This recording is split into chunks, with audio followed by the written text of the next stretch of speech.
Assalamualaikum warahmatullahi wabarakatuh. Shalom, Om Swastiastu, Namo Buddhaya, dan salam kebajikan bagi kita semua. Di sini kami akan mempresentasikan hasil dari kerja kelompok kami yang berjudul Kebijakan Kriminalisasi dalam Hukum Pidana. Kelompok kami beranggotakan saya sendiri, IPK Feodora Skatata Ginting, Fawas Nur Azhar, Akbar Nugraha, Ratu Hartini, Nurul Fadilah, dan juga Nadia Nurfasyah. Langsung saja kita lanjut ke materi yang pertama. Pertama ada pengertian kriminalisasi. Kriminalisasi sendiri ialah suatu objek studi dalam hukum pidana yang membahas proses penetapan suatu perbuatan sebagai tindak pidana yang dapat diancam dengan sanksi pidana tertentu.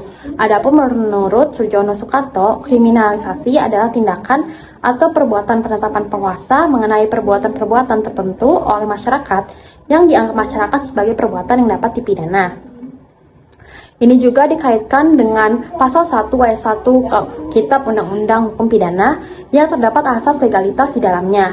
Asas itu berisi di mana suatu tindakan dapat dikualifikasikan sebagai tindak pidana jika negara sudah melakukan kriminalisasi terhadap tindakan tersebut di dalam undang-undang. Ini juga dapat disebut dalam bahasa Latinnya nullum delictum nulla poena sine pravia lege penali. Artinya tidak ada delik, tidak ada pidana tanpa terlebih dahulu. Selanjutnya yaitu kriminalisasi dalam hukum pidana.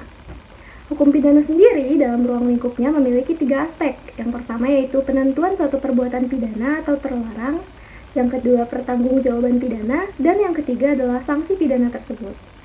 Kriminalisasi dalam 3 aspek tersebut termasuk kepada penentuan suatu perbuatan apakah pidana atau bukan pidana. Tetapi tidak terbatas dari hal tersebut, kriminalisasi juga dipakai untuk menambahkan suatu sanksi dari pidana yang sudah ada. Asas legalitas adalah asas yang sangat penting dalam hukum pidana, khususnya dalam penetapan kriminalisasi. Asas ini terdapat dalam pasal 1, buku ke-1 Kitab Undang-Undang Hukum Pidana atau KUHP. Asas legalitas ini sangat terkenal dengan ungkapan yang dikemukakan oleh Vogt Verbach, yakni nullum delictum nulla poena si previa lege poenali, yang mengandung arti bahwa tidak ada suatu perbuatan yang dapat dipidana kecuali atas perundang-undangan pidana yang sudah ada sebelum perbuatan itu dilakukan.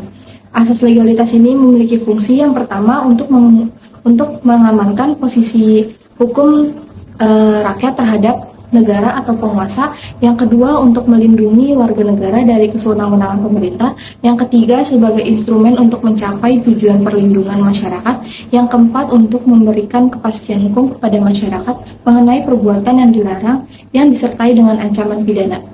Selanjutnya, menurut Syekh Meister dan J.S. Hatapi, asas legalitas ini mengandung 7 makna. Yang pertama, tidak dapat dipidana kecuali berdasarkan ketentuan pidana menurut undang-undang. Yang kedua, tidak ada penerapan undang-undang pidana berdasarkan analogi. Yang ketiga, tidak dapat dipidana hanya berdasarkan kebiasaan. Yang keempat, tidak ada penurumusan delik yang kurang jelas. Yang kelima, tidak ada kekuatan surut dari ketentuan pidana. Yang keenam, tidak ada pidana lain kecuali yang ditentukan oleh undang-undang. Yang ketujuh, penuntutan pidana hanya menurut cara yang ditentukan oleh undang-undang. Jadi selanjutnya itu ada poin B, yaitu ada asas subsidiaritas. Berarti bahwa pemidanaan merupakan jalan terakhir dalam memberikan efek jera kepada para pelanggar dan pelaku kejahatan. Hukum pidana tidak boleh dianggap sebagai senjata utama atau primum remedium untuk memerangi kejahatan yang menggunakan instrumen hukum, tetapi sebaliknya sebagai senjata pamungkas atau ultimum remedium. Untuk menerapkan prinsip subsidiaritas dalam kebijakan kriminalisasi dan dekriminalisasi, penyelidikan harus dilakukan tentang seberapa efektif penggunaan hukum pidana atau penanggulangan kejahatan atau perbuatan yang merugikan masyarakat. Tidak seperti yang diharapkan, asas subsidiaritas tidak berjalan dalam praktik perundang-undangan. Dalam praktik perundang-undangan, pembentuk undang-undang sangat percaya bahwa penetapan suatu tindakan sebagai tindakan terlarang ketika disertai dengan ancaman pidana berat memiliki efek otomatis terhadap perilaku masyarakat. 2 faktor mendorong penggunaan asas subsidiaritas dalam penentuan perbuatan terlarang.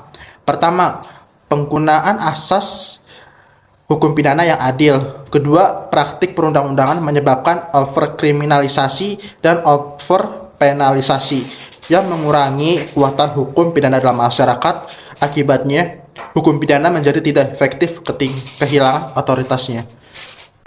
Baik, selanjutnya ada asas equality before the law, atau yang sering disebut dengan asas persamaan di dalam hukum, yang diartikan secara dinamis dipercayai akan memberikan jaminan adanya akses untuk mendapatkan keadilan bagi semua orang tanpa memperdulikan latar belakangnya. Inti dari asas ini adalah semua orang sama di mata hukum tanpa memandang latar belakangnya. Asas ini bermakna semua orang tanpa terkecuali harus diperlakukan adil oleh aparat penegak hukum dan pemerintah. Ini berarti semua orang tunduk pada hukum yang sama dan proses peradilan yang sama. Implikasi pada asas ini adalah yang pertama, yaitu tidak boleh ada yang kebal hukum, tidak peduli jabatan, kekayaan, ataupun status sosialnya.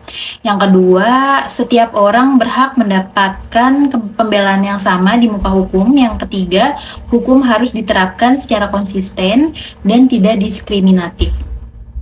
Demikian, konsep asas persamaan ini telah diintrodusir dalam konstitusi, suatu pengakuan tertinggi dalam sistem perundang-undangan di tanah air. Namun, ironisnya, dalam praktek hukum di Indonesia masih diskriminatif.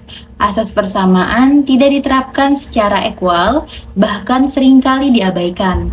Kepentingan kelompok tertentu lebih dikedepankan dibandingkan kepentingan publik. Kriteria kriminalisasi yang dikemukakan Sudarto di atas mempunyai persamaan dengan kriteria kriminalisasi hasil rumusan Simposium Pembaruan Hukum Pidana pada tahun 1976 yang menyebutkan beberapa kriteria umum sebagai berikut. A. Apakah perbuatan itu tidak disukai atau dibenci oleh masyarakat karena merugikan atau dapat merugikan, mendatangkan korban atau dapat mendatangkan korban. B. Apakah biaya mengkriminalisasi seimbang dengan hasilnya yang akan dicapai, artinya kos pembuatan yang undang-undang, pengawasan dan penegakan hukum, serta beban yang dipikul oleh korban dan pelaku kejahatan itu sendiri harus seimbang dengan situasi tertib hukum yang akan dicapai. C.